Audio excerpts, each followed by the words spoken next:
प्रिय भाई बहनों, आज की रोटी की हर सदस्य व्यक्ति के लिए यीशु ख्रिस्तांचे मधुर नावाचे सप्रेम नमस्कार। आज की दिनांक 25 जानेवारी 2026 रविवार। हृदयातील जीवनाचे झरा। आपले हृदय सर्व दक्षतेने जप, कारण जीवनाचे उगमस्थान त्यातूनच आहे। नीतिसूत्र अध्याय 4 ते 20 वचन। हृदय हे वीज निर्माण करणाऱ्या केंद्रासारखे आहे। जसे विजेमुळे दिवे उजळतात, पंखे फिरतात आणि मोठे कारखाने चालतात, तसेच मनुष्याची अंतर्गत जीवनाची उगम हृदयातून होतो। विचार, आठवणी आणि सल्ले हृदयातूनच उत्पन्न होतात आणि शरीर हृदयातून येणाऱ्या सूचनाप्रमाणे कार्य करते। म्हणजे हृदय हे आपल्या अंतर्मनाची निवासस्थान आहे। जेव्हा तुम्ही ख्रिस्ताला तुमच्या वैयक्तिक तारणहार आणि प्रभू म्हणून स्वीकारता, तेव्हा ख्रिस्ताची आत्मा तुमच्या हृदयात वास करतो आणि तुमच्या अंतर्मनाशी स्वाद साधतो। म्हणून प्रेषित पौल म्हणतो, विश्वासाने ख्रिस्त तुमच्या हृदयात वास करा। एफेसी 3 अध्याय 17 वचन। आणि पुन्हा म्हणतो, येशू ख्रिस्त तुमच्यात आहे हे तुम्हाला माहीत नाही काय? नाही तर तुम्ही नापास ठराल। 2 कोरिंथीकर 13 अध्याय 5 वचन। एका लहान मुलाने म्हटले, ख्रिस्ताकडे मगान कोणी नाही आणि ख्रिस्ता इतका लहानही कोणी नाही। वडिलांनी हसून विचारले, तो एकाच वेळी सर्वात मगान आणि सर्वात लहान कसा असू शकतो?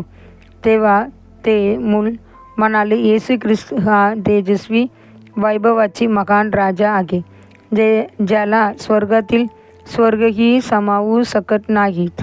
म्हणून तो सर्वात मगान आहे, पण तो माझ्या लहानच्या हृदयातही वास करतो, म्हणून तो सर्वात लहान आहे हे ऐकून पालक आनंदाने भरून गेले।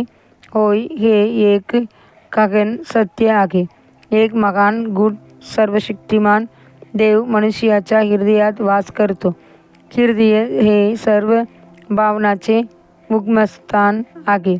दुःख, आनंद, आश्चर्य आणि व्याकुळ आत्म्याची गोल उसासे हे सर्व तिथूनच येतात। त्याच वेळी हृदय हे आपल्या इच्छा शक्तीचे केंद्र आहे।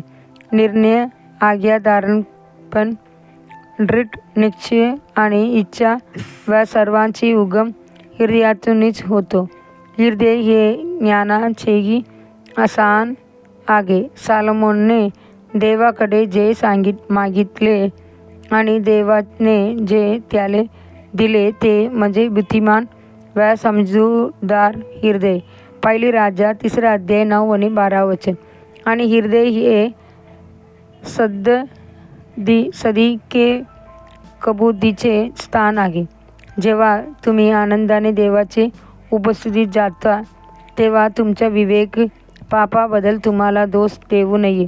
स्तोत्र आपल्याला उपदेश करते की आपण कार्य हृदयाने विश्वासाचे पूर्ण खात्रीने वाईट विवेकापासून शुद्ध केलेली हृदय घेऊन देवाजवळ जावे। इब्री 10 अध्याय 22 वचन।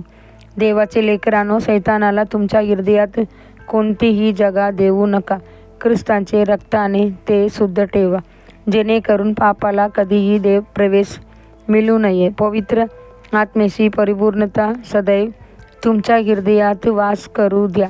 पुढील म्हणण्यासाठी वचन, धन्य आहेत शुद्ध हृदयाचे लोक, कारण ते देवाला पाहतील। मॅथ्यू 5 अध्याय 8 वचन। आजचे बायबल वाचन सकाळ निर्गम 12 अध्याय 13 अध्याय, संध्याकाळ मॅथ्यू 16 अध्याय। धन्यवाद।